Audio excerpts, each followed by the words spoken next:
After Ohio State's 38-7 win over Army in Ohio Stadium, Bill Landis, Tim Bielik, and Doug Lesmerises, we weren't going to learn a lot from this game. I think everyone kind of understands that. But one thing we wanted to see, at least I know I wanted to see, was how the play calling worked out between Kevin Wilson and Urban Meyer. There were clearly some kinks through the first 2 weeks. Kevin Wilson admitted this much. Urban Meyer admitted that as well during the week. Doug, did you see a better, operation between Kevin Wilson and Urban Meyer when it comes to putting Ohio State in the right position to make plays? Well, I think when I think of the Urban Meyer offense, I think of that horizontal attack a lot of the time, right? Stretching it to the sideline. And I tried to ask Urban after the game, like, basically, why don't you just hand it to the tailback every play? And he was sort of like, hey, dummy, when you stretch it wide, then that opens up the run inside, which is sort of like, okay, then how come you don't stretch it wide all the time?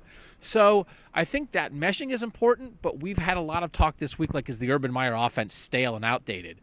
That horizontal attack is a big part of that, and that's not stale and outdated, and they got back to that, and that's a big deal to me going forward for this team.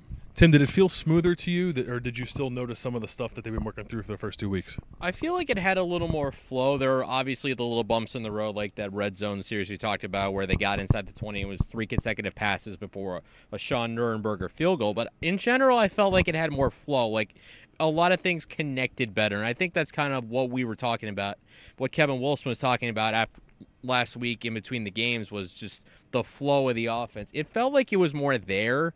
Obviously, I'm sure J.K. Dobbins, we probably will want to see him get more than 13 carries, but in terms of just the general flow in the offense, it made more sense. And I think in that context, that's what you need. Yeah, I agree with you guys. And one thing that stuck out with me, and you both kind of touched on it, is sort of the sequencing of plays and how things set up another thing. And that's play to play. That's drive to drive, too. They had a 2-play scoring drive.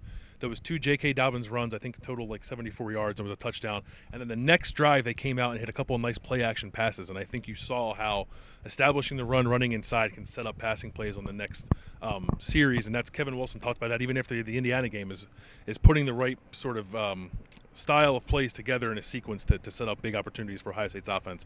And I think we saw that tonight. Clearly some questions still lingering with J.T. Barrett, but if you wanted to see the offense work smoother, that seemed to happen in Ohio State's 38-7 win. For Tim and Doug, I'm Bill. Thanks for watching on cleveland.com.